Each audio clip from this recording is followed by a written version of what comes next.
Assalamualaikum warahmatullahi wabarakatuh. Perkenalkan, nama saya Neng Apriani dari kelas 9H akan mempresentasikan bab 5 tentang Wali Songo dalam dakwah Islam di Indonesia. 1. Sunan Ampel. Sunan Ampel bernama asli Raden Rahmat, keturunan kedua-dua dari Nabi Muhammad.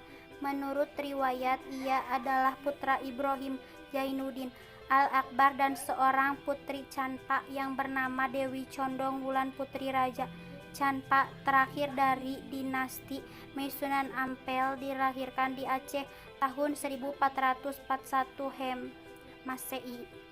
Sunan Ampel adalah pendiri pesantren Ampel Denta. Di antara murid-murid beliau adalah Raden Paku, Raden Patah, Raden Maghdum Ibrahim Saripudin, serta Maulana Ishaq. Sunan Ampel termasuk perancang kerajaan Islam Demak dengan ibu kota. Beliau wafat di Surabaya pada tahun 1481 dan dimakamkan di Ampel. 2. Sunan Gresik. Dikenal juga dengan nama Maulana Maghribi, Syekh Maghribi, serta Syekh Jumadil Kubro. Beliau dianggap sebagai orang Islam pertama yang masuk ke Pulau Jawa, sehingga kedatangannya menandai permulaan masuknya Islam di tanah Jawa.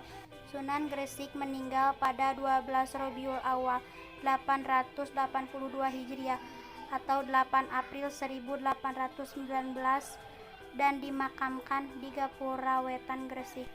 3. Sunan Bonang. Lahir di Surabaya pada tahun 1465 dan wafat tahun 1525 di Tuban.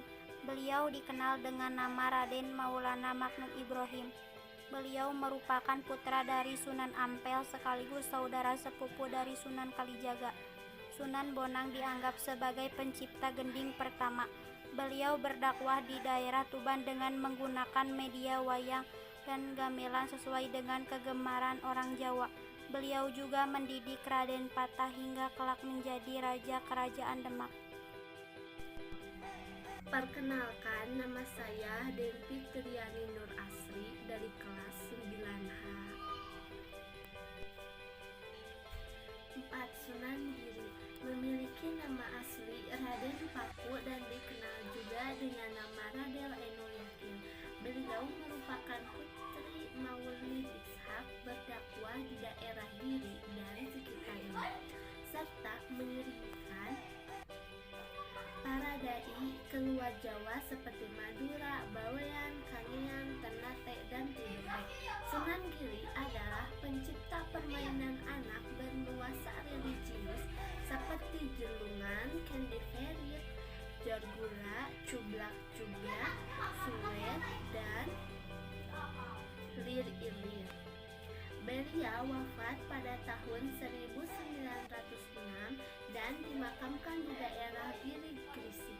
5.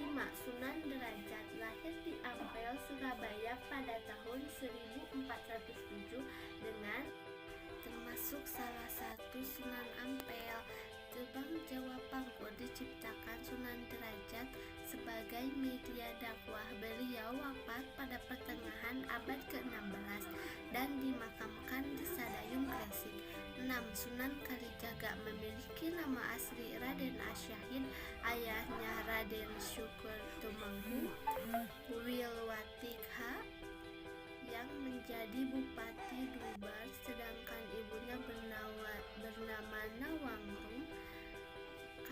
Nama Kalijaga dalam Kalijaga dari bahasa Arab dan kata Kadijaka, pemimpin yang menegakkan kebersihan dan kesucian. Tetapi dalam mengembangkan seni wayang purba atau wayang kulit serta gamelan yang dipergunakan sebagai media dakwah Islam. Selain itu, beliau juga mengembangkan seni suara, ukir, busana, pahat, serta kesusastraan. Perkenalkan, nama saya Nabila Fani Nuraini dari kelas 9H. Sunan Kudus. Lahir dengan nama Ja'far Shiddiq. Beliau memiliki silsilah yang bersambung sampai ke Nabi Muhammad SAW. Kudus berdakwah di daerah Kudus dan sekitarnya. Beliau termasuk seorang ulama yang menguasai berbagai disiplin ilmu seperti fikih, usul fikih, tauhid, hadis, tafsir, dan logika. Oleh karena itu, beliau mendapat gelar waliul ilmi, orang yang kuat ilmunya.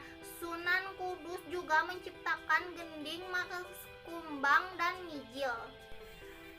8. Sunan Muria lahir dengan nama asli Raden Umar Said atau Raden Prawoto. Beliau adalah putra dari Sunan Kalijaga. Dalam berdakwah, Sunan Muria cenderung memiliki tempat yang jauh dan terpencil dengan menyelenggarakan semacam kursus-kursus keagamaan bagi kaum pedagang, nelayan, dan rakyat biasa. 9. Sunan Gunung Jati memiliki nama asli Raden Syarif Hidayatullah. Beliau lahir di Mekah pada tahun 1448. Beliau merupakan cucu Prabu Siliwangi, Raja Pajajaran. Beliau berdakwah mengajarkan agama Islam di daerah Cirebon, Majalengka, Kuningan, Kawali, Sunda, Kelapa, serta Banten. Demikian presentasi kita, semoga bermanfaat untuk kita semua. Mohon maaf bila ada kesalahan kata atau